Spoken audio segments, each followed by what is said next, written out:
नाम से ही पता चलता है कि अध्ययन अनुभव, अध्ययन मतलब कौन, बच्चों को अध्ययन, उनका अध्ययन करने का अनुभव हमें यहाँ पे देना है। तो अनुभव कब मिलता है? जब हम उनको कोई भी चीज करके बताते हैं, जब उन्हें उनका इन्वॉल्वमेंट हम उसमें लेते हैं, जब हम उससे रिलेटेड कुछ पिक्चर दिखाते हैं, मॉडल दिखाते हैं, कुछ डायग्राम निकाल कर देते हैं, तो बच्चों को समझ में आता है ये कैसे करना है और क्या करना है। तो अध्ययन अनुभव, लर्निंग एक्सपीरियंस बहुत ही इम्पोर्टेंट है।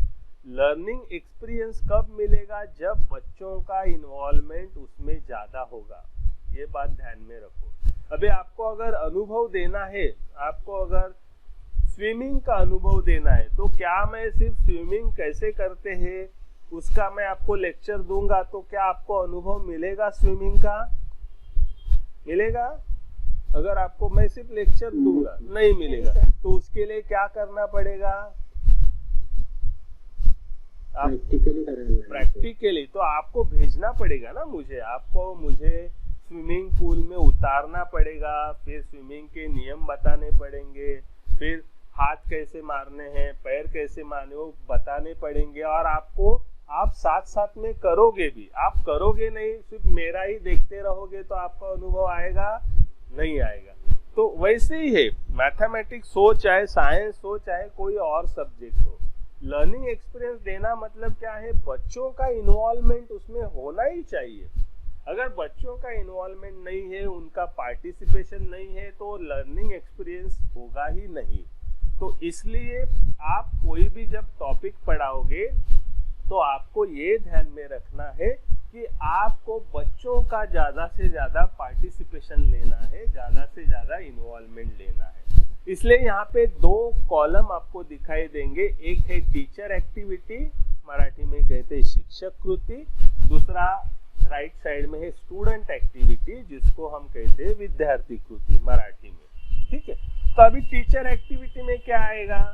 तो जो कंटेंट एनालिसिस आपने किया है, जो कंटेंट आपने लिखा है और जो ऑब्जेक्टिव आपने लिखे हैं, वो ऑब्जेक्टिव अचीव करने के लिए, वो ऑब्जेक्टिव बच्चों में हासिल करने के लिए उनको आप किस तरह से पढ़ाते हो, एज ए टीचर आप क्या क्या करते हो, क्या कोई मॉडल दिखाते हो, जैसे आपने लिखा है ना टीचिंग एड में मॉडल दिखाऊंगा, पिक्चर दिखाऊंगा, इमेज दिखाऊंगा, मैं डायग्राम ड्रॉ करके दिखाऊंगा, ये आपने लिखा है। तो जो एक्टिविटी आप यहाँ पे करते हो स्टेप वाइज का मतलब क्या है? इसका हम उदाहरण लेंगे, समझो इसको ये पढ़ाना है नैसर्गिक पूर्णांक संख्या, तो पहले क्या करेगा? पूर्णांक संख्या की डेफिनेशन बताएगा, फिर वो धन पूर्णांक संख्या, फिर ऋण पूर्णांक संख्या, फिर संख्या रेखा।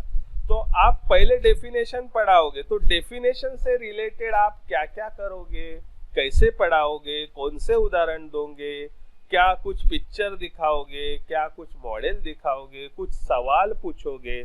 तो डेफिनेशन पूर्णांक संख्येची, होल नंबर की बच्चों को समझने में आसान हो, इसलिए टीचर क्या क्या करेगा वो समझाते वक्त, वो सब आपको यहाँ पे लिखना है। फिर आएगा धन पूर्णांक संख्या, ऋण पूर्णांक संख्या। फिर धन पूर्णांक और ऋण पूर्णांक संख्या पढ़ाने के लिए आप किस तरह के उदाहरण दोगे, क्या क्या करोगे, उसके लिए टीचर क्या करेगा वो आपको यहाँ पे लिखना है। टीचर अगर कुछ सवाल पूछता है तो सवाल यहाँ पे लिखना है। फिर आएगी संख्या रेखा, नंबर लाइन कैसे ड्रॉ करते हैं ये आप बच्चों को सिखाओगे। फिर उसके लिए टीचर क्या क्या करेगा, तो लाइन ड्रॉ करके बताएगा, उसके ऊपर प्लस मायनस, पॉझिटिव्ह निगेटिव्ह, धन ऋण संख्या कशा दाखवायच्यात हे काढून दाखवणार। तो टीचर क्या क्या करेगा और उसके हिसाब से बच्चे क्या करेंगे, स्टूडेंट क्या करेंगे। अगर आप यहाँ पे सवाल पूछते हैं तो बच्चे यहाँ पे क्या लिखेंगे, विद्यार्थी उत्तर देता, student give the correct answer. अगर आप कुछ यहाँ पे ड्रॉ कर रहे हैं तो बच्चे क्या करेंगे, ऑब्जर्व करेंगे, विद्यार्थी निरीक्षण करतात। अगर आप उनको कुछ सवाल पूछते हो कि ये उदाहरण बताओ तो बच्चे क्या करेंगे, उदाहरण बताते हैं। तो जो टीचर करेगा उससे रिलेटेड स्टूडेंट एक्टिविटी होगी। हाँ, तो ये आसान तरीका मैं बताता हूँ, सिर्फ आपको करना है। आप क्या करना है, आपको ये समझो पूर्णांक संख्या ये टॉपिक पढ़ाना है, तो घर में आप शांति से बैठो और ऐसे इमेजिन करो कि अभी आप क्लास में गए हो, आपने ऐसे ऐसे प्रस्तावना की, आपने प्रस्तावना के बाद टॉपिक का नाम लिखा ब्लैक बोर्ड पे और अभी आप वो टॉपिक पढ़ाने जा रहे हो, आप पूर्णांक संख्या की डेफिनेशन पढ़ाने जा रहे हो। तो आप क्या करोगे, इमेजिन करो और फिर वो पढ़ाते वक्त आप क्या क्या बोलोगे, क्या क्या उदाहरण दोगे, ऐसे इमेजिन करो। तो वही आपकी टीचर एक्टिविटी हो गई बस। और फिर स्टूडेंट क्या करेंगे उससे रिलेटेड वो आपको यहाँ पे लिखना है, दैट इज आपकी स्टूडेंट एक्टिविटी हो गई। अभी हम टीचर जब पढ़ाते हैं तो हम बहुत कुछ बोलते हैं, बहुत कुछ दिखाते हैं, बहुत उदाहरण देते हैं। तो क्या हम जो बोलते हैं वो हर एक वर्ड यहाँ पे लिखना है? तो नहीं, हम जो बोलते हैं उसमें का हर एक वर्ड नहीं लिखना है। हम जो एक्टिविटी करेंगे या जो सवाल पूछेंगे वो सवाल लिखने हैं और वो एक्टिविटी लिखना है। मतलब मैं संख्या रेषा पूर्णांक संख्या याची उदाहरण सोडवतो तर वो उदाहरण यहाँ पे हमें सॉल्व करके नहीं लिखना है टीचर एक्टिविटी में, दैट इज वो हम उसको एज्यूम करते हैं कि वो आप सॉल्व करने वाले। तो उदाहरण सॉल्व करते वक्त आप कुछ सवाल पूछते हो कि इसमें का आप पहचानो, इसमें का धन संख्या कौन सी है, इसमें की ऋण संख्या कौन सी है। तो ये सवाल आपको सिर्फ यहाँ पे लिखना है। और एक बात, टीचर एक्टिविटी में जो प्रस्तावना आप करोगे सेट इंडक्शन, उससे रिलेटेड कुछ भी नहीं लिखना है। ये टीचर एक्टिविटी जो है वो कंटेंट जो एक्चुअल आप पढ़ाने वाले हो उसी कंटेंट से रिलेटेड आपको एक्टिविटी टीचर की लिखनी, कि टीचर वो कैसे कैसे पढ़ाएगा, क्या क्या सवाल पूछेगा। तो टीचर कुछ एक्टिविटी करता है तो एक्टिविटी लिखो, सवाल पूछता है तो सवाल लिखो। बाकी हम जो बोलते हैं तो बोलना यहाँ पे लिखना एक्सपेक्ट नहीं है। मैं आपको ये लेसन प्लान दिखाऊंगा, फिर से मैं आपको बताना चाहूंगा कि this is not a ideal lesson plan. ये एक लास्ट ईयर के स्टूडेंट का लेसन प्लान है, इट इज नॉट आइडियल, लेकिन आपको थोड़ा सा आइडिया आ जाएगी। तो ये सर्कल पढ़ा रही है और पार्ट्स ऑफ सर्कल पढ़ा रही है एंड टाइप्स ऑफ सर्कल। तो इसमें क्या लिखा है देखो की शिक्षक विद्यार्थ्यांना वर्तुळाची प्रतिकृती दाखवतात। तो दिस इज एक्टिविटी कि वो शो करेगी पहले सर्कल की मॉडल, सर्कल का मॉडल, सर्कल का कोई कटआउट शो करेगी और फिर उस पर से वो उनको जो है डायमीटर किसको कहते हैं, रेडियस किसको कहते हैं, कॉर्ड किसको कहते हैं, पेरिफेरल किसको कहते हैं, वो सब उसको समझाएगी। तो उसने वो समझाएगी, जो जो बोलेगी वो पूरा लिखा है क्या, नहीं, वो जो जो दिखाएगी उतना ही लिखा है आणि मग त्यावरून वर्तुळाची व्याख्या स्पष्ट करतात। तो यहाँ पे वर्तुल की डेफिनेशन आपको नहीं लिखनी, सिर्फ इतना ही लिखने कि उस पर से टीचर सर्कल की डेफिनेशन एक्सप्लेन करते हैं। उदाहरणें, तो ये उदाहरण शिक्षक देते हैं सर्कल से रिलेटेड।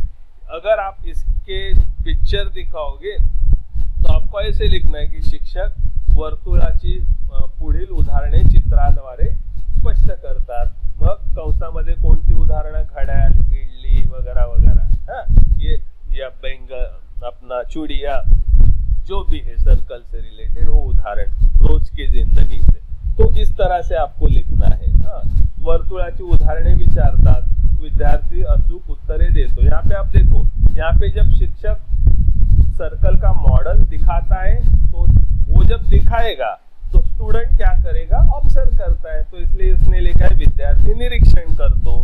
सिंगल स्टूडेंट के बारे में ही लिखना है, मल्टीपल या प्लूरल नहीं, एक वचनीच लिहायचा आहे। और चालू वर्तमान काल, कंटिन्यूअस प्रेजेंट टेंस में आपको लिखना है। करेंगे, किया था, ऐसा नहीं, करता, करतो, मतलब अभी प्रोसेस चालू है, इस तरह से सोचकर आपको लिखना है।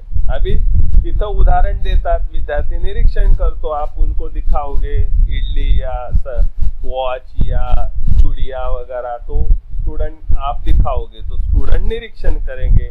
आप सवाल पूछते हो कि उदाहरण बताओ तो विद्यार्थी जवाब देते, उत्तर देतो। आप शिक्षक विद्यार्थ्यांना व्याख्या उदाहरणे लिहून घेण्यास सांगतात, विद्यार्थी लिहून घेतो। वर्तुळाचे प्रकार समझो, अभी ये एक ग्रुप वर्तुळ, इसके यहाँ पे डायग्राम वगैरह नहीं निकालना है टीचर है, वो सब कंटेंट एनालिसिस में, इधर सिर्फ आपको मेंशन करना है की शिक्षक एकरूप वर्तुळ ही संकल्पना उदाहरणाद्वारे समझावतात, विद्यार्थी निरीक्षण करतात। अभी ये समझाते वक्त अगर आप कुछ सवाल पूछते हैं तो वो सवाल आप यहाँ पे लिख सकते हो। आया समझ में? इसने सवाल नहीं लिखा है, सवाल यहाँ पे लिखना चाहिए। जब हम कोई चीज पढ़ाते हैं तो पढ़ाते समय हम सवाल भी पूछते हैं, तो जो सवाल पूछोगे वो सवाल यहाँ पे क्वेश्चन यहाँ पे आपको लिखना है।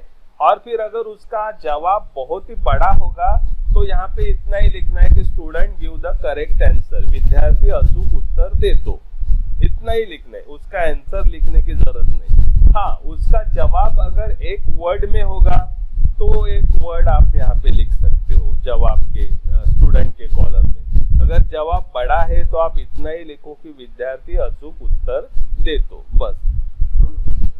फिर शिक्षक विद्यार्थ्यांना वर्तुळाच्या विविध भागांची नावे स्पष्ट करून सांगतात, विद्यार्थी निरीक्षण करतो, इस तरह से। तो ये हो गया teacher activity and student activity. अभी इसमें कुछ डाउट है?